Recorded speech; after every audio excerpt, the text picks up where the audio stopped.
السلام عليكم ورحمة الله تعالى وبركاته. أهلا وسهلا متابعي قناة الكرة اليمنية. في هذا الفيديو سوف نشارككم موعد جديد وبطولة جديدة، موعد مباراة ريال مدريد أمام أتلانتا، البطولة كأس السوبر الأوروبي. الجولة النهائية، ملعب المباراة الملعب الوطني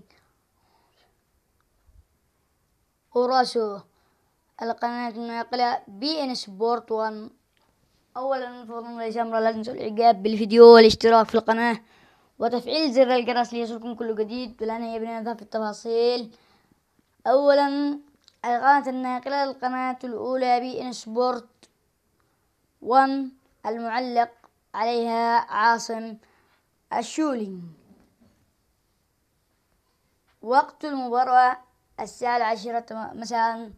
تاريخ المباراة الأربعاء عام 2024 شهر 8 يوم 14 من شهر 8. وإلى هنا سوف نكون قد وصلنا إلى نهاية الفيديو. لا تنسوا الإعجاب به والاشتراك في القناة لكي يصلك آخر أخبار منتخبك الوطني